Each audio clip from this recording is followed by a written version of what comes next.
Mellow Ship. Nice little toe tapper. We're a very rhythm-oriented band, and that it's really important for me to be as solid as possible. I can't play too busy. It's just about driving the groove home, making it hypnotic so people are like dancing in the last row, wherever, and just really driving it home really hard. I know it's been said, but it can't be said enough. It's so important, because that is, every good band always has a really good, solid drummer. So that's really important. I'm also going to talk about what Flea and I do and how we play off each other, how we come up with parts. We're going to jam a little bit on some other old tunes, and just basically the rhythm section and how we work together and how we come up with tunes and ideas. And we're going to jam. So here's Flea!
Ladies and gentlemen, I'd like to welcome everyone down to the show today. This is Chad Smith's drum instructional video. My name's Flea. This is Chad. Hi, Flea. Hey, Chad. How you doing? Great. How are you? I'm wonderful, thanks. So what did Tarzan say when he heard saw the elephants coming over the hill? What did Tarzan say when he saw the elephants coming over the hill? I think he said... You don't know what he said. He said, there goes a bunch of elephants.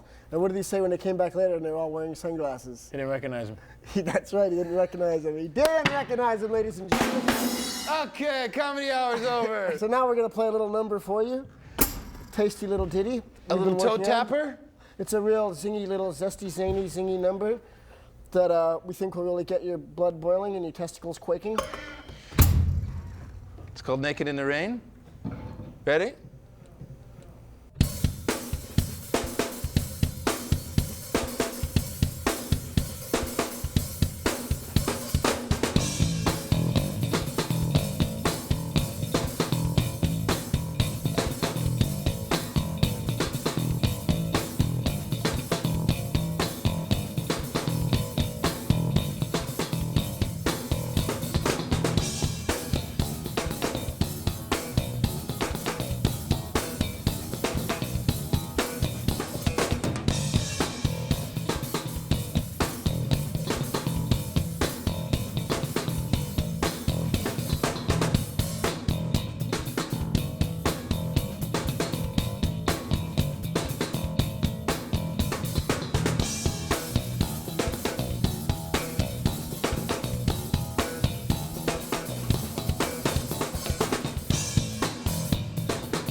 Now, for my thing, what I'm listening to with Flea is like I'm trying to hit all of his accents with the kick drum. It's pretty much following what he's doing. So I'm really locking in, thinking about all of his notes and trying to put the kick with what he's doing. That's what I'm listening to, and that's why it comes out the way it does. Should we show it to them really slow? Let's give it to him slow.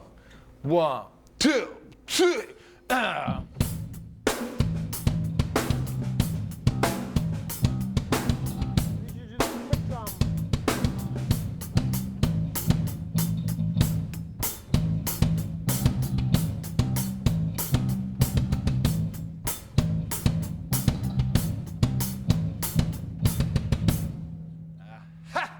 Very fancy kick drum work. Did you see that? See, not a double pedal, it's one pedal. Don't try that at home, kids. You may hurt yourself.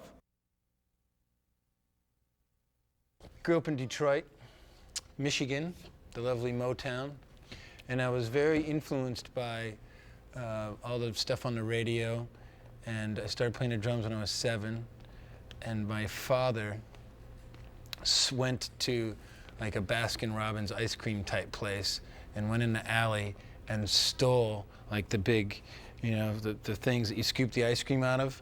And that was my first drum set with these little Lincoln Log, little children's play drumsticks. So I started out with the finest equipment, and that's how I really, you know, progressed so quickly at an early age. But from then, I basically played in like school bands and stuff, and never really took any formal lessons. Mostly my real influences were just listening and playing with other people on other records. Like I jammed with Led Zeppelin, I jammed with Black Sabbath, I jammed with Hendrix, I jammed with The Doors and Motown, Iggy Pop.